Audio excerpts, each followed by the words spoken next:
জুলাইকে সম্মান করার মানে চাঁদাবাজি হতে পারে না। জুলাইকে সম্মান করার মানে দুর্নীতি হতে পারে না। নিরীহ মানুষের জমি দখল হতে পারে না। জনগণ জবাব চাচ্ছে, আপনারা কি নতুন বাংলাদেশ চান না পুরানা ফেসিবাদী বাংলাদেশ চান? আপনাদেরকে আপনাদের অবস্থান পরিষ্কার করতে হবে। তখন তারা গতকাল থেকে একটু একটু বলা শুরু করেছেন। তারা কারো কাছে মিছিল করে গিয়ে বলে না এই বেকার ভাতা চান। বেকার ভাতা যারা দিতে চান প্রকৃতপক্ষে আমাদের যুব সমাজকে তারা অপমানিত করতে চান।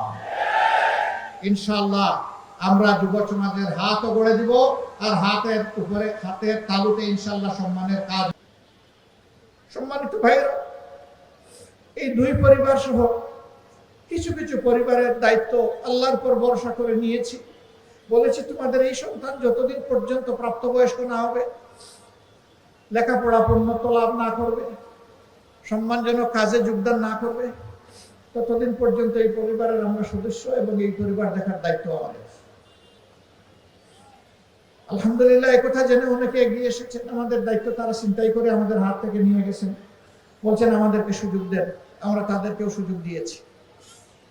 এ দুঃখের কাহিনী বলে শেষ করা যাবে না। এই সব কিছু যখন আল্লাহ শেষ করে দিলেন, বড়ই আশা করেছিলাম সবাই আল্লাহ শুকরিয়া আদায় করবে। আমাদের যুবক যুবতী যারা একটা আকাঙ্ক্ষা নিয়ে লড়াই করেছিল, বুক চিতিয়ে তাদেরকে সম্মান করবে। আফসোস কেউ কেউ তাদেরকে অপমান অপদস্থ করতে লাগলো, তুচ্ছ তাচ্ছিল্য বলে কথা বলতে লাগলো, তাদেরকে কোনো পাত্তাই দিতে লাগলো না। এই জুলাইটাকে কোনো স্বীকৃতিই দিতে চাইলো না। আবার এক সময় যখন দেখলো জুলাই বাংলাদেশ, বাংলাদেশি জুলাই, আপামর মানুষ মিশে গেছে জুলাইয়ের সাথে, তখন বলে এই জুলাইয়ের আমরা মাস্টার মাইন্ড। How surprise! তারা একবার মানে না, আর একবার মাস্টার মাইন্ড হয়ে যায়। আচ্ছা ভালো, 18 কোটি মানুষকে তোমরা আন্ডারমাইন্ড করলাম, মাস্টার মাইন্ড হো, তাইলে জুলাইকে তো তোমরা সম্মান করবা। জুলাইকে সম্মান করার মানে চাঁদাবাজি হতে পারে না। জুলাইকে সম্মান করার মানে দুর্নীতি হতে পারে না।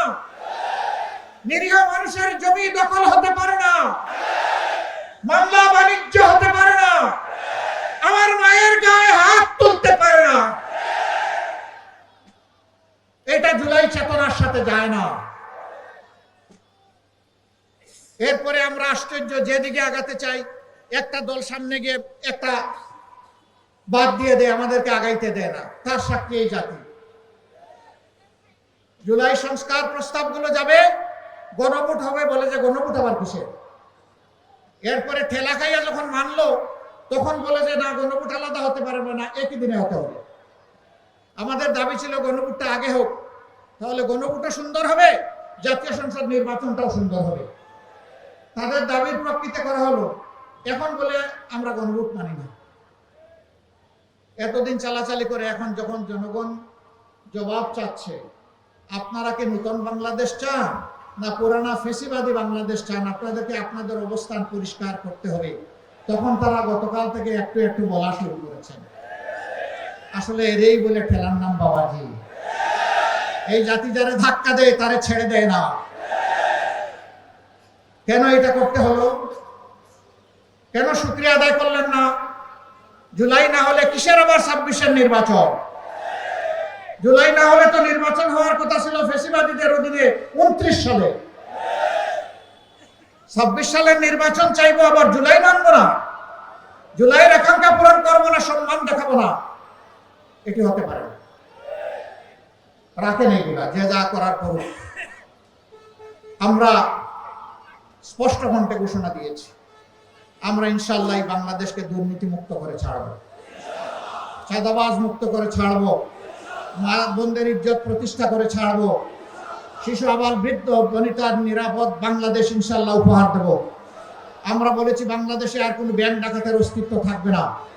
আমরা বলেছি আর কোনো শেয়ার মার্কেট লুট করার দুঃসাহস কেউ দেখাবে না। আমরা বলেছি আর ঘরে ঘরে চাঁদার নামে ডাকাতি করার সুযোগ দেব না। সেই পরিবর্তনের বাংলাদেশ আপনারা চান কিনা? আপনারা চান? আমরা কথা দিচ্ছি, কথা যেমন জাতির সাথে আমরা 5 আগস্টের পর রেখেছি, অতীতেরটা বাদ দিলাম, রাখেন। কে কি করেছে, অনেকে গুপ্ত সুপ্ত আরো কত কিছু বলে, রে ভাই এগুলার কোনো সীমানা নাই। নিজেই যারা গুপ্ত হয়ে উদা হয়ে গিয়েছিল বছরের বছর, যারা মজলুমদেরকে বলে এরা গুপ্ত আর সুপ্ত। ভাই একটু নিজের দিকে সবাই তাকায়, এটাই ভালো হবে, এটাই ভালো হবে। আয়নায় নিজের চেহারা দেখে অন্যটা দেখে লাভ নাই রে ভাই। দুই বন্ধু রিক্সায় চড়ছে, বয়স্ক মানুষ, তো কম বয়স যার এই দুইজনের মাঝে একজন বলতেছে, বন্ধু তোমার কেমন লাগে শক্তি সামর্থ্য? কয় না আমার তো ভালো লাগে। কয় ভাই আমি বোধহয় আর বাঁচবো না। কেন বাঁচবো না? কয় যে আমি তো আমার ওর উপর হাত রেখেছি কিন্তু কোনো চেতনা বল কিছুই পাচ্ছি না, বুঝতে পারছি না। কয় ভাই হাত তো রেখেছো আমার উরুতে, এই জন্য কিছুই বুঝতে পারো না, তোমারটাই রাখো।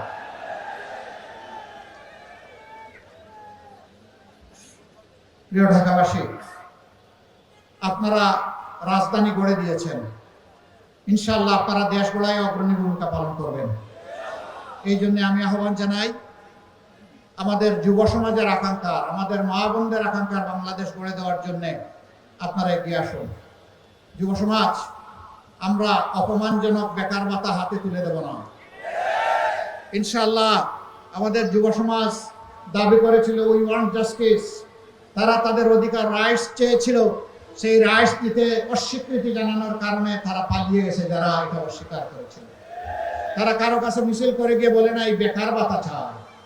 বেকার ভাতা যারা দিতে চান, প্রকৃতপক্ষে আমাদের যুব সমাজকে তারা অপমানিত করতে চান। ইনশাআল্লাহ আমরা যুব সমাজের হাতও গড়ে দিব, আর হাতের উপরে, হাতের তালুতে ইনশাআল্লাহ সম্মানের কাজ।